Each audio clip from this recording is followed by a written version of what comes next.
Time for stupid complaint number 576. This is a kids' show. It doesn't really offend me that much.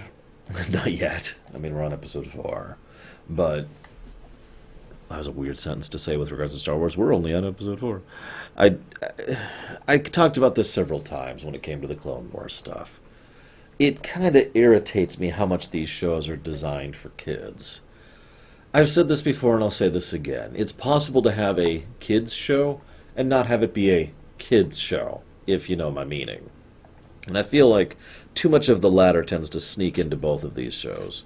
I just wanted to comment on that really quick because it's been a pretty recurring thing. So, I also wanted to mention one thing. In addition to the fact that I don't really care for Ezra as a character, and in addition to the fact that I'd rather see more focus on non-Force users, I've come up with a third reason why I don't really care for the focus of Ezra in this show, so far. And that would be, I've already seen this story. Twice, actually. A young child learns that he is Force-sensitive and has to reach out and unlearn all that he has learned and I've seen this. I'm trying really hard not to be too judgmental, but for the most part, I'm just like, okay. So then we see Brent Spiner. Oh, I guess that's not true. Actually, we hear Brent Spiner, who is playing Senator Gull. I think it was Senator Gull. I hope he comes back for something, because that was kind of a neat little cameo. And they actually directly reference the TIE Fighter incident of the previous episode. Now, I hope this is a change in tack when it comes to the show. I did enjoy Clone Wars, especially as a net when looking at the whole looking at the whole series. But Clone Wars, and we talked about this, Clone Wars did arcs. 2, 3, occasionally 4. I think there's like 1 5-episode arc. I forget. Don't quote me on that. But they would do episodic arcs as a way to keep costs down in order to deal with it, and that worked. But for the most part, most of those arcs were disconnected. You could functionally watch a decent chunk of that show in almost any order, and very little of it referenced itself. There were exceptions, but they were exceptions. It, in short, came across more like a Star Trek show than anything else. Already in Rebels, we're seeing that each episode directly follows the events of the previous one, even if only in a minor way. That's usually what I refer to as string continuity. In other words, it all goes in one cohesive order. The events of one lead directly to the next. Here's hoping we see more of that, because I'd really like more of that kind of storytelling in this show. Anywho, I have to admit, considering how ludicrously dangerous a lightsaber really is, I am astonished they didn't get hurt here. I know, kids show, you can't be like, wah! But seriously, come on. I've also decided I officially hate Chopper. I've already kind of disliked him, but his antics have reached the point of actually being just bullying at this point. There's a certain point at which you're just kind of a toxic person, and Chopper, we're up to episode 4 here, Chopper has already hit that point for me. I don't want him on my screen. He's already my first get-off-my-screen character. I do like how they kind of slide things under the rug, or slide things under the door for people who are fans of the franchise. For example, how many of you noticed the following quote? I wrote it down so I could quote it word for word. Another successful planetary liberation, another successful planetary liberation utilizing the Base Delta Zero initiative. I actually literally said, oh my god, when I actually first said it. I rewound just to make sure I didn't hear that improperly.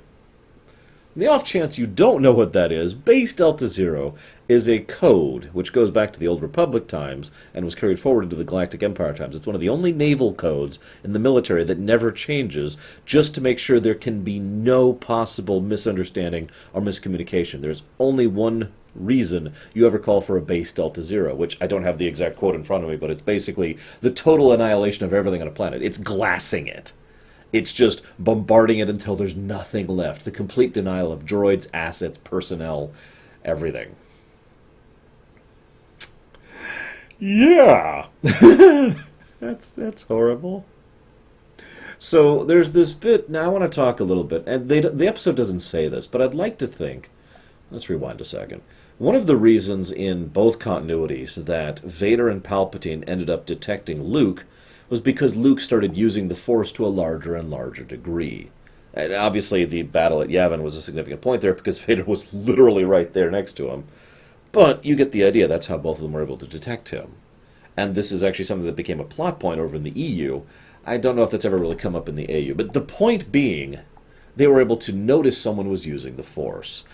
I like to think that Kanan, who, if you've been paying attention to the previous several episodes, has been going out of his way to not use the Force and try to do things mundanely as much as possible, was willing to do it to such an extent purely because the stakes were so high.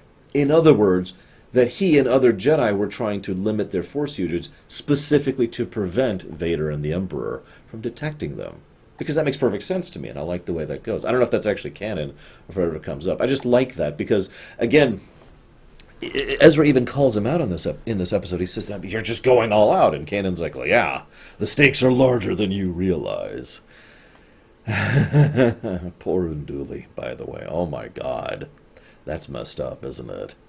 I know I just mentioned the whole kids show thing, but yeah, no, we carry around her corpse and use special technology to try and use it to project a Force projection of what is her, so that anyone, skilled in the Force can actually detect and find it and be like, this is totally real and totally not a trap.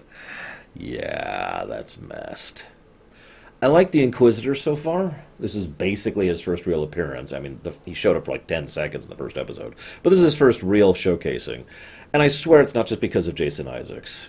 The catch, though, is the Inquisitor so far, as much as I like his presentation, he comes across as a very typical Sith. And that's not a compliment from me if you've seen any of my other Star Wars discussions. We'll see what they do with him going forward. I do have to mention, I liked the rotating lightsaber blade. See, and I know that sounds strange, because I'm just picturing 20 people in the comment section saying, well, but that's stupid and useless and pointless. Exactly. It's very Sith. It's flashy, it's loud, it's intimidating. It's the kind of thing you do when you want to try and psychologically manipulate your opponent, or try to showcase, it's like, ha ha ha, look at how powerful. It's puffing your chest up, right? I am so powerful. Look at my rotating lightsaber blade. Whereas an actually skilled, legitimately powerful Jedi will be able to bypass that kind of thing quickly and immediately. I know what you're saying, well, Kanan couldn't. Bingo. That's the other thing I like about this episode. It makes it very clear that Kanan is super low tier. He is barely a Jedi. And I've kind of suspected that this whole time, based on the way it's been presented. And this episode kind of slams that into place. And that, of course, is one of the only reasons I'm willing to give Ezra any credence so far. Because as a Jedi, as a Force sensitive.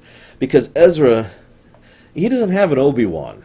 He doesn't have an extremely skilled, venerable, veteran Jedi master to train him. No, he's got a guy who didn't quite finish college. You know what I mean? And I like that. It's a blind leading the blind kind of scenario. And I enjoy how, if you're paying attention, throughout the course of the episode, Kanan starts off saying, look, I don't know what the try or do not try thing means either. And by the end of the episode, he has figured out its meaning. I actually made a note here in my notes to mention the point of the try, there is no try comment.